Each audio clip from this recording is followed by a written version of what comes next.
Our story today is called The Biggest Bear by Lynd Ward. This is an old story written in 1954. When I was a kid, this was one of my favorites. I loved it because of the illustrations or the pictures that were in it. I just thought they were so awesome. And it is a Caldecott Medal Award winner. A lot of times on children's books, you'll see this. And the Caldecott Medal is for the best illustrations in a children's book. There's also a Newbery Award, I think it is, and that is for the best children's story. So the Caldecott Medal is for the best illustrations in this book. Won that, and you'll see. I think the pictures are really neat in this story. So it's called The Biggest Bear.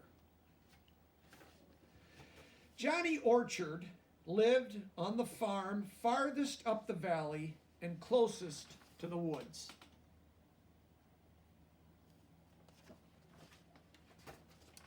On the hill behind the barn, Johnny's grandfather had planted a few apple trees. These were the only apple trees in the valley, and they were known as Orchard's Orchard. His last name was Orchard, so they were called Orchard's Orchard. And an orchard is where you have a large group of fruit trees. Whenever Johnny went down the road to the store for a piece of maple sugar or something, he always felt humiliated. Now, what does humiliated mean? It's kind of ashamed or embarrassed, okay? He felt humiliated. The other barns in the valley usually had a bear skin nailed up to dry, but never Johnny's barn. So a lot of guys were bear hunters here, and they all got a bear except for his family, and it made him sad or embarrassed or humiliated. Every fall for 3 years, Mr. McLean had come in with a bear.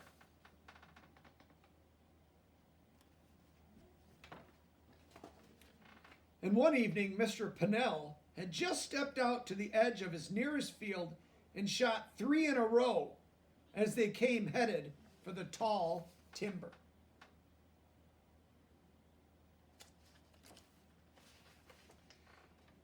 It is true that Johnny's grandfather had met a bear once when he was on the way back from picking apples, but he had gone in one direction while the bear had gone in another.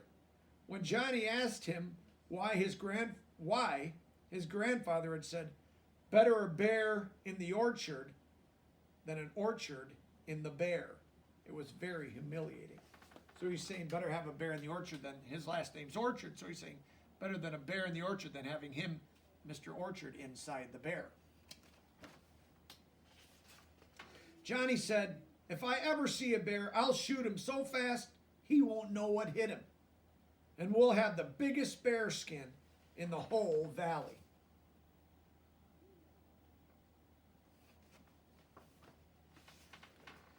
After he had gone quite a way into the woods, he came to a place where there was a big stump, and something seemed to be moving in the bushes behind it. Could this be his bear? It was a bear, all right.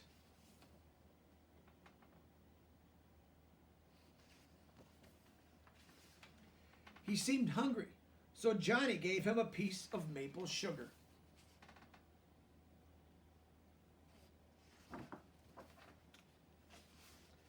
On the way home, the bear ate all the maple sugar Johnny had in his pocket.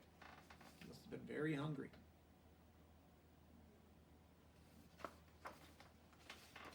Johnny's mother and father were a little surprised to see that Johnny had really brought a bear back with him. Johnny's grandfather said, "Suppose you know what a bear likes to eat."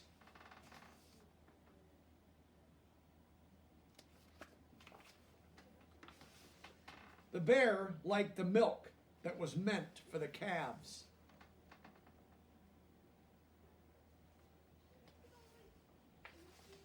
He liked the mash meant for the chickens.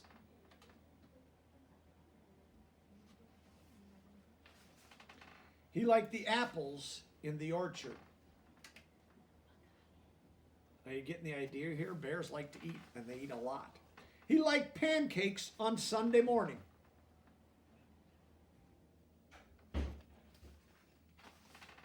And most especially, he liked maple sugar. Johnny brought him from the store.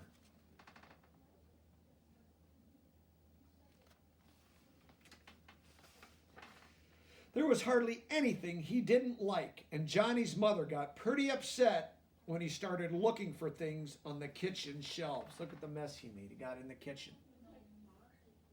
Uh-oh. In the fall, Mr. McCarroll got pretty upset when the bear spent a night in his cornfield. Knocked all the corn down. That's not good. In the winter, he had a wonderful time with the bacons and hams in the Pennell's smoke shop. Got in there and they had a bunch of ham and bacon hanging. He ate it.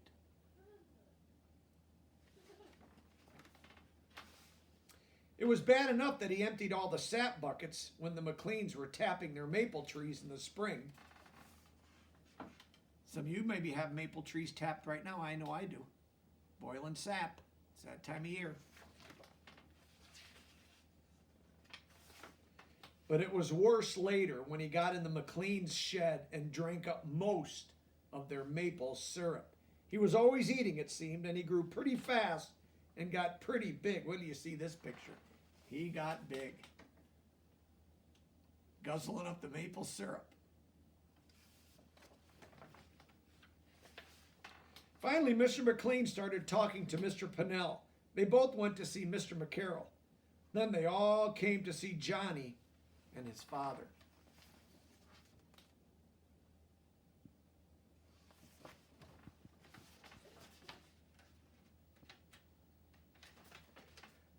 What they had to say about Johnny's bear was plenty. He was a trial and a tribulation to the whole valley. So a trial and a tribulation basically means he was a big problem. You can see that the neighbors are back here talking to his dad, saying, this bear is a big problem. After the neighbors had left, Johnny's father explained to Johnny that the bear would have to go back to the woods. Basically telling him, we can't keep this bear anymore. So the next morning, Johnny started out. They walked for miles due west on an old lumber road, way past Baldwin's Hill, to an old clearing that was overgrown with raspberries. So we took them way out in the woods, like miles out. Johnny explained to the bear that the time had come for him to go and live in the woods like other bears. He gave the bear a last hug and started the long walk home. So he's saying goodbye to the big bear. While he was doing the chores next morning, Johnny saw that the bear hadn't stayed in the woods very long. He was already back at the farm the next morning. So Johnny started out again, due east this time, to the Blueberry Bluff, way past Watson's Hill. And when Johnny left him, the bear was eating blueberries very happily.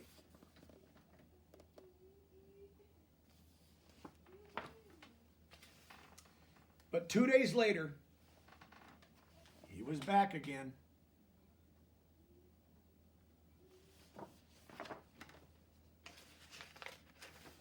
This time, Johnny took him due south and got a boat and rowed 2 miles out in the lake and left him on Gull's Island, which is a pretty big island.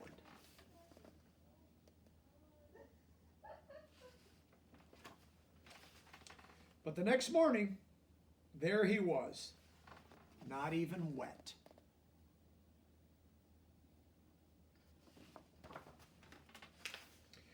Johnny and his father talked it over and they decided there was only one thing to do. Johnny said he would do it.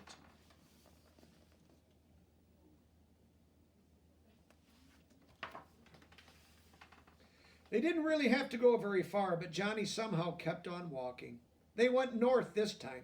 There were no roads here, and it was a part of the woods where Johnny had never been before.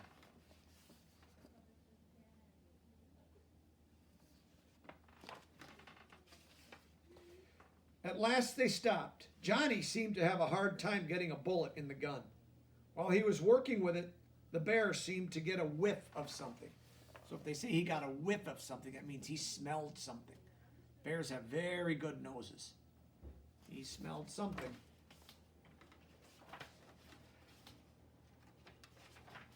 Without warning, he took off through the woods. Johnny went with him, so he was dragging him right along.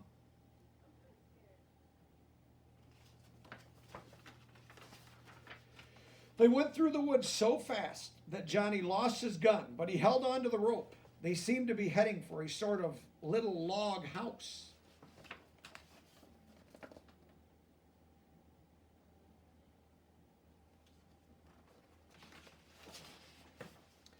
They went through the doorway pretty fast, and something came down with a bang, and they were prisoners. They were stuck in there. I think it was a trap, huh?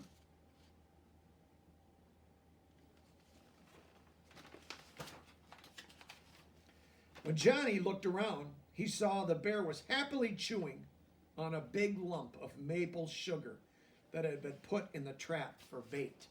That maple sugar is the bear's favorite.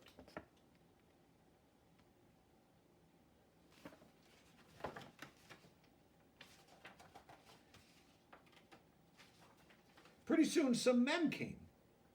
They were a little surprised to see Johnny in there.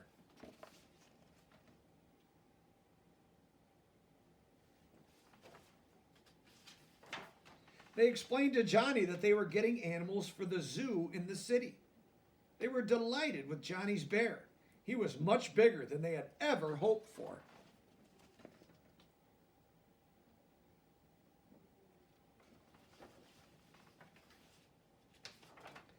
He will have a fine place to live, and all he wants to eat, the men told Johnny, and you can come and see him whenever you want to.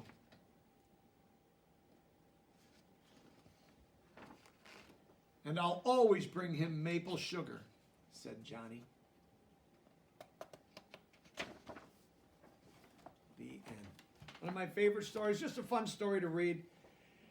And of course, a happy ending. The bear got to go to the zoo where everybody could see and enjoy him. Okay, we'll do another story